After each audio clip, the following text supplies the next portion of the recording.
Delegates of the New Patriotic Party will next month vote to determine who leads it into the 2024 polls, with analysts tipping the vice president as a favorite. Dr. Bawumia will come up against 3 others in the race. He topped the Super Delegates Conference and is considered as a front-runner, with Asin Central MP Kennedy Japan believed to be a key contender.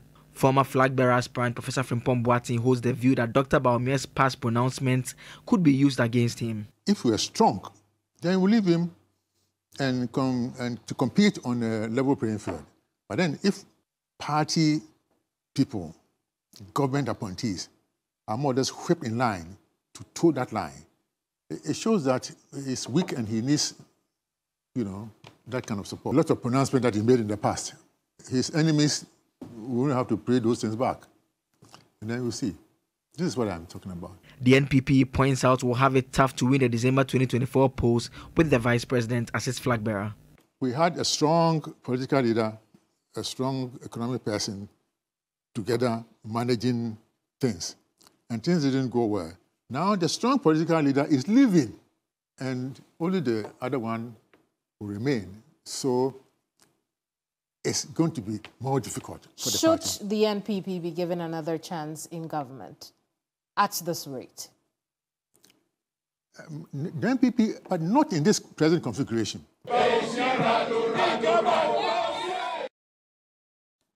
All right, so let's speak to Dennis Miracle Sabuaje, who is a spokesperson of Dr. Bawumia's campaign team, or one of the spokespersons for the campaign team of the Vice President.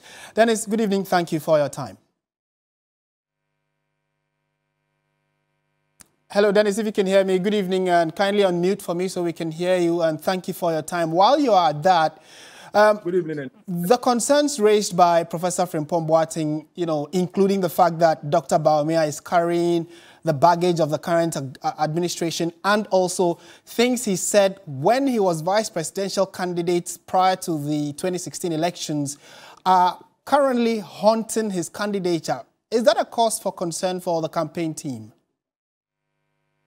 Not at all. I mean, those are views expressed by the professor that we completely disagree with. Of course, we are not surprised because it's an internal contest.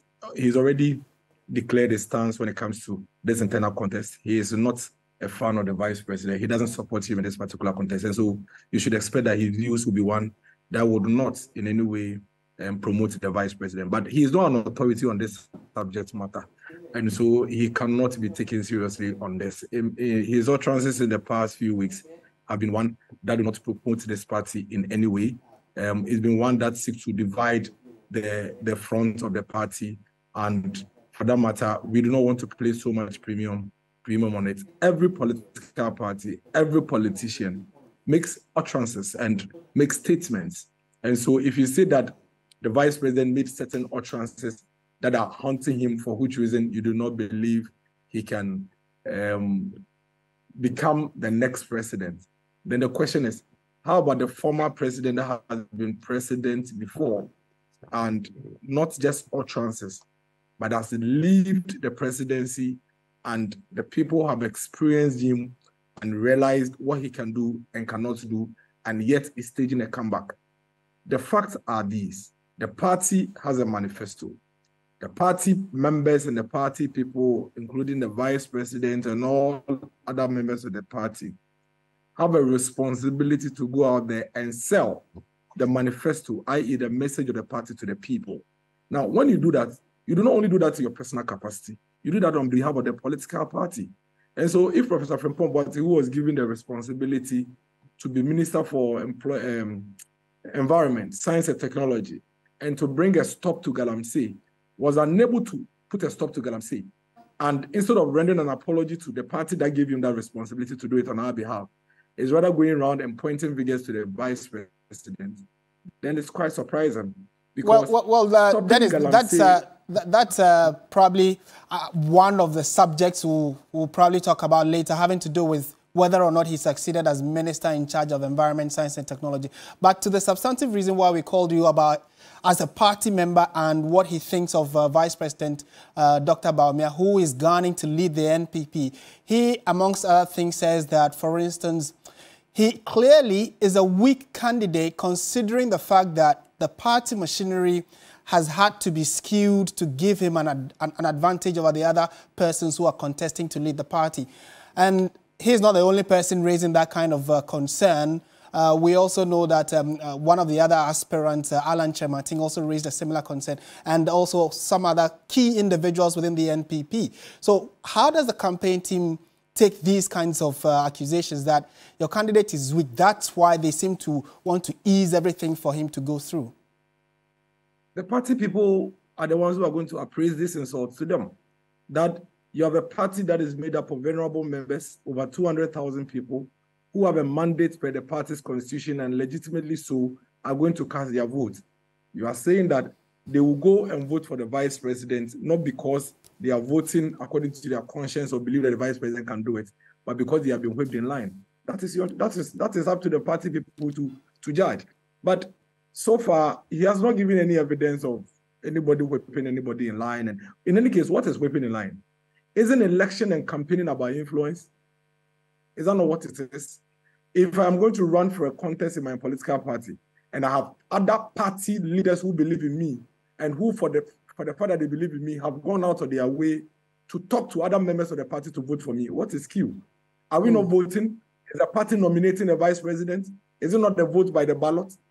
And so they are saying that if I, Miracles, Ekapim North, I believe I'm quite influential in my constituency, I support the vice president, I should fold my hands at my back because Professor Frimpong Boateng is not able to convince me to support him, and I shouldn't support the vice president by asking members of my constituency to vote for the vice president.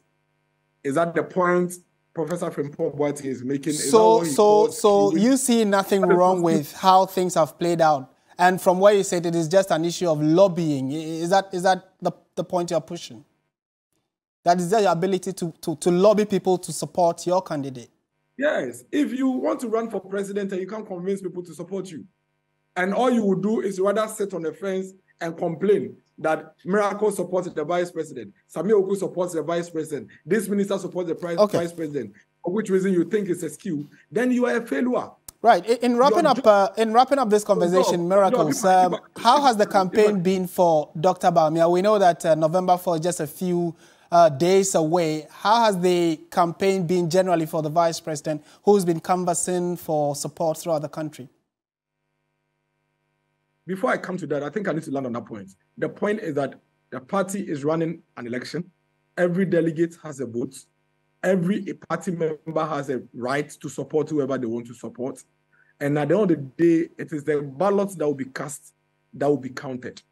And so under no circumstance should anyone be taken serious if the person speaks of skewing. It is just jealousy and envy of the vice president by such people who are unable to influence other party members to follow their cause. All right. But so far, so good. The campaign has gone so well. As you can see, I am currently in the northern region. The vice president started the northern region today. He's done 4 constituencies already today. Between today and Friday, he will be dealing with the constituencies in the northern region, and then he would have completed 14 regions out of the 16. And then the rest of the 8 days, he would wrap up Northeast and Upper East region. But so far, so good. The vice president's strategy hasn't changed. It has been one that is focusing on the constituencies and the polling station executives, going to them and giving them reasons why he believes he's the right person to lead the party.